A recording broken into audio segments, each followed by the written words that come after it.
Well, joining me to discuss this growing battle between Smriti Irani and Rahul Gandhi in the studio, Tom Badakan of the Congress Party joining us. We're also going to be joined shortly by Shazia Ilmi of the BJP and Neerja Chaudhary in studio to sort of help us bring some sanity into the proceedings as well. But Tom Badakan, I want to start by asking you, Rahul Gandhi's comments yesterday about creating disorder where there is order, the NSUI going there, this kind of battle we're seeing unfold on Twitter. What are your first thoughts? See, it's very clear. Congress Vice President was clearly indicating that what he called the Shaka culture that is coming into the educational system, and he was talking about the right to differ, and which is happening everywhere. I mean, ultimately, what is it about? You can't agree with every human being on earth. But surely making that point doesn't have to stretch to let's create disorder where there is order. And what the NSUI did today at Smriti Irani's house cannot be condoned, surely. Protests are an accepted form of democracy. When have you not seen protests? And why have we protested? Let's understand this basically. This study group, Ambedkar Periyar study group, okay? They were planning to organize some debate, some seminar. They had some intelligence report, the government of the day, that they were probably going to be critical. Now this is going to be critical, no action has happened. There's a letter that apparently lands on the table of the HRD minister or the ministry, be what it may, saying that they would be critical of the Prime Minister. Then the psychophancy can go to such an extent, fearing a probable attack on the Prime Minister. The HRD minister goes and disbands a student organization. Now, where are we? But I think, and that's the protest we did today. All right, Neerja Chaudhary, this is a little deeper than just the situation at IIT Madras today. What we are seeing is essentially a frontal attack by the HRD minister on Rahul Gandhi, whether it's in Amethi, whether it's on Twitter, home turf, Delhi, you name it. I think Rahul Gandhi's jibes against Narendra Modi, whether it is Soot Boot Ki Sarkar, whether it's Dr. Manmohan Singh going there and him saying the Prime Minister invited the former Prime Minister to learn about the economy and a Pathshala, those have obviously stung the government, and the government has unleashed Smriti Irani to contain Mr. Rahul Gandhi. She fought against him in Amethi. Of course, she lost, but she did very, very well in a short time. She's intelligent, she's quick on the uptake, she highly articulate. Very articulate, right. And gives it back. So that's Smriti Irani. And now she's been to Amethi, she's threatening to go again to Amethi. She's obviously going to nurture this constituency. She'll take on Rahul Gandhi. And she may want to confine him to Amethi to create, embarrassment, to raise questions about him nurturing the constituency. So I think it's a sign of a recognition of new life in the Congress via a new aggressive Rahul Gandhi. And the government and also the aggressive response from the government. That's the way I see it. Okay, before we go across to Shazia Ilmi, we're still miking her up. Tom Badakan, just to point out, take forward rather what Neerja is just talking about, one of the comments that Smriti Irani also made in the course of the last few days in response to Priyanka Gandhi, actually, not Rahul Gandhi so much, was that if the winning candidate and his family are asking the losing candidate to come in and do something on the ground in Amethi, then there's got to be a problem with their strategy. There's nothing wrong with the strategy. I mean, Smriti is, as she rightly said, smart at the uptake, but she misses out certain fundamentals. She's a lost candidate. Courtesy the Prime Minister's good office, she's been appointed HRD Minister. Be it what it may. What has Priyanka Gandhi said? She asked for an IIT. Isn't it logical? And if you go and make an issue out of it, I mean, a constituency, you're talking to the HRD minister, what do you talk to her about? You tell her what she is capable of doing. And if she's been asked, what is this song and dance about? Okay, all right. Song and dance. And she's the HRD minister. She's also been HRD minister for only a year, whereas the UPA was in power for 10 years before that. Shazia Ilmi of the BJP come in on this. Smriti Irani appointed by the BJP de facto de jure. What you can shed some light on that, to be the one to take on Rahul Gandhi on whatever forum is available.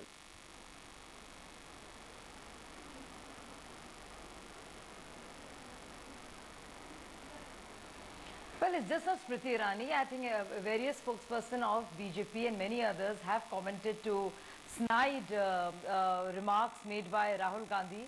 The new version that we see of Rahul Gandhi after his relaunch, so to speak, after his hibernation. And he has every right to make these remarks, and so does Smriti Irani to reply. And that is hardcore politics. So it's just not Smriti Irani, it's everyone else. Because a personal, very direct and focused attack was made on Smriti Irani on the issue of Amethi vis-a-vis IITs, which is exactly what Smriti Irani countered him on, and Priyanka Gandhi. But having said that, I heard Mr. Tom Vanakan talk about Smriti Irani having been a lost candidate and having been made the HRD minister. Well, Manmohan Singh was a lost candidate too. I mean, he never won an election ever. He was a Rajya Sabha member, incidentally. So surely Smriti Irani is made the HRD minister simply because she's considered and is extremely articulate. Yeah, so is Smriti Irani, the Rajya Sabha member. That was recently, after the post was given. He was Rajya Sabha member when he became the Prime Minister. I didn't get that bit at all. And let's look at the logistics. So what? So what? Manmohan Singh lost from Delhi. People do lose elections. You also lost elections, but that's no reason for being uptight on this. Sir. Okay, all right.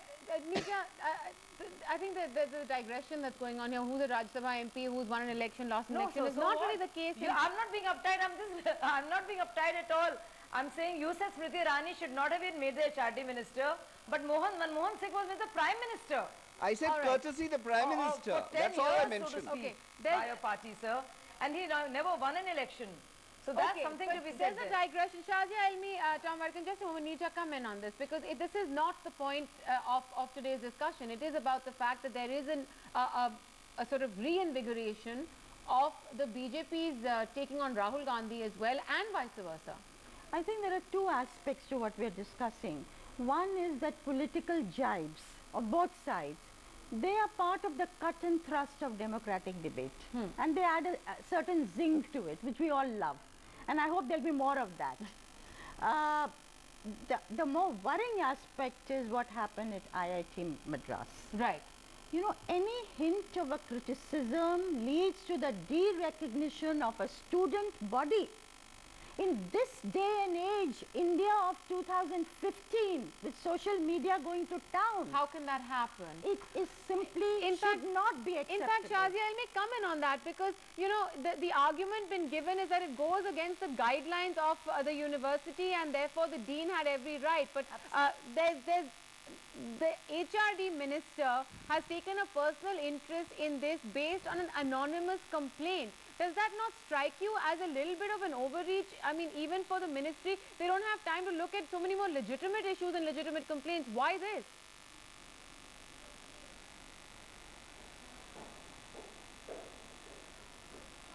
No, sure. And where that is concerned, I think nowhere can dissent of any kind should be crushed. And the IIT acting, Madras, the acting director, has explained this. And I don't think there is a case to rusticate or suspend a student on this basis. Freedom of expression is really the bulwark of our democracy, and nowhere should IITs be taken as and be treated as handmaidens of any ministry, so to speak. So also, the autonomous institutions, as was rightly pointed out, and the IIT directors and even the acting directors have adequate powers to wield. And if the power that has been wielded curbs the liberties of students, then it has to be re-looked at. So I want to be extremely objective on this. I know exactly how Congress has been vis-a-vis me and many others like me in Anna Hazare movement. I know how crazily dissent was crushed, and I will never stand for dissent being crushed. even if it's again the Prime Minister, any minister, any member of my party, so to speak. So, Shazia, no way, I think it should be encouraged, and I think the IIT director will look into this matter, but confusing it with the entire thing. Do you think you stand separately from the rest of your party on this? Because the sense one gets is that there was dissent, there was criticism against the government at the centre, and no matter what the guidelines... I don't think the party... Yeah, no, go ahead. I think the party does not stand for... There has been so much criticism, there's open criticism. We have seen BJP spokespersons and ministers being lambasted, them explaining bills and different measures that are being taken. There is a lot of criticism everywhere, and BJP, like every other party, rises gamely, explains its stance, and one deals with that. So to say that BJP is a party which is crushing dissent, I think that is an overreach and a very simple explanation. Okay. I think an incidents have happened in IIT Madras, as the HRD ministers and others have pointed out, that it is an autonomous institution. If there is any matter of Smriti Irani ji or any other minister or the government really reaching out and giving orders to rusticate or suspend students, then it's something else, but there is nothing like that. Okay, all right, Tom Badakan, you want to come in on this? Actually brought to anybody's notice so all far. right. I don't think it's even possible. I think the acting director... Yeah, just a moment. Tom Badakan wants to come in on this. Go ahead, Mr. Badakan. There's a straight contradiction. The letter, the unnamed letter, unsigned letter, whatever, landed on the HRD ministry table, okay? The information emanated from there. Now, this question of the IITs being autonomous sounds very good on paper. Now, you had the IIT Board of Director, Mr. Anil Kakodkar from the IIT Board. He had to resign. Then we had Raghunath, the IIT Delhi Director. Now, this is all about an autonomous body. I mean, pressure on this autonomous body is so huge, the poor dean, who would under no circumstances act the way he would, unless it was arm twisting by the HRD. Okay. And the audacity of the Honorable Minister to state that I have nothing to do with it. She smiles away and says, well, I didn't ask them, the dean did it. Now, come on. I mean, there is an autonomous body. Right. Nirja, come in on this, because that is the argument that Smriti Irani has given, that, you know, there was a complaint, it was an anonymous complaint, but it was not at her direction that this decision to ban this organization had been taken. It's the dean's prerogative. Yeah, we go by what she's saying, but I would have thought as HRD minister, even if it's an autonomous body, as HRD minister, as a person who's been a champion of women's rights, you know, who's been at the receiving end of things, I would have expected a very different response and a voice from Smriti Irani. Also, in fact, asking the IIT Madras to reconsider, even now, to reconsider what they've done. Isn't it very interesting, because sure, while the IIT is an autonomous body and it has its own set of guidelines, the dean has jurisdiction over the students, etc., etc., the fact that the HRD minister, who distances herself from this, it's also a perception thing. She's well within her rights to say it's got nothing to do with her. That's a very technical kind of response. But there's one other angle to it. You know, of course, it's a group of students, their rights to have their say and have the right to dissent and criticize. But it's also, there is a Dalit aspect to it. You know, the Dalits have felt over the years that their voice has not been heard. And this is yet another example. This is yet another example of, you know, unfortunately, the way things, and derecognition not being allowed. All the more reason why it calls for intervention by the... something go ahead. Go ahead. While we are talking, the NSUI students are under arrest. They have not, there are students, male students, female students, they are right now and we are talking. And she, the HRD minister, calls them the gundas. Students are being called gundas. Okay. I mean, I'm sorry. This is no way to, okay. to deal with students. Let me come in on this, because there's a couple of issues that have been raised by the guests in studio. One, of course, is that, you know, you can hide behind a technicality. Yes, I would love to come in. Yeah, just you know, Tom Badakan, let me tell you, not once, but several times during not just the Anna movement, but I remember about 7 to 8 times when we would go and actually go stand and even peacefully, whether it was a Nirbhaya Andolan or Anna Hazare movement, we were called not just gundas, but we were even sent to jails. And there were cases against us. So you are justifying it. The people, this is the HRD minister we are talking about, who have to deal with students. Going there and protesting in front of a house. The education minister calls students gundas, and you are justifying it. She's calling them gundas. No, I'm saying you did the same thing. Where? Yes, so she should say, she should say. Shazia, are you suggesting? But tell me something. There's so many things that happen. This is totally politically motivated. This is just being used. This happens in IIT Madras. NSUI students in Delhi see political motive in this because they're the youth Congress wing or students wing. If we don't take up issues of these students, who will? Go on a if dissent in this country, you are gagging the educational institutions.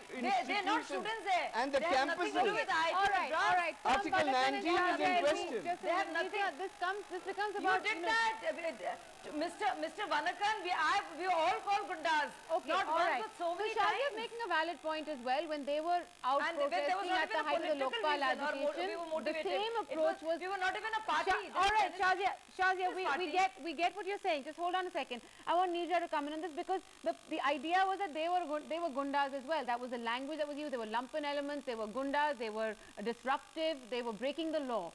As far as those protests were concerned, that was another government, another time, another era. But the same argument. Absolutely, and not at all, it cannot be defended. But who said that?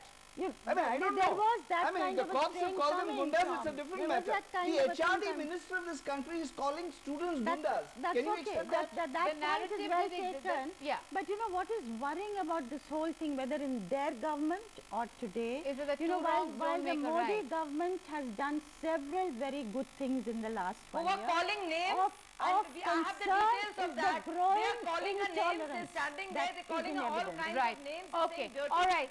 Shazia, we'll have to end it there. We're out of time. They're not students there. Shazia, Ilmi, we'll have to wrap at that. We're completely out of time. I think we'll leave it on the point that Neerja is also making, that there is a sense that we need to tackle what is being perceived, rightly or wrongly, as growing intolerance. It takes away from the larger message of good governance. That should be the focus. And of course, for the Congress and the BJP, as always, two wrongs don't make a right. Whether you're in power today or you were in power in the previous regime, ultimately the narrative has to change somewhere along the way. We'll leave it at that now. But thanks very much, all of you, for being on this debate tonight. We're going to hand over to my colleague Nikhil Naz for much more exciting news. I think people are interested in the world of football. Nikhil, take it over. Let real sport take over this. Well, thanks a lot, Maya, for that. Unfortunately, not real sport being played out in that FIFA elections that are underway at the moment. 2 days after 7 officials of FIFA's world governing body were arrested by the Swiss police on suspicion of corruption. Its president, Sepp Blatter, is all set to be re-elected for his 5th term. 209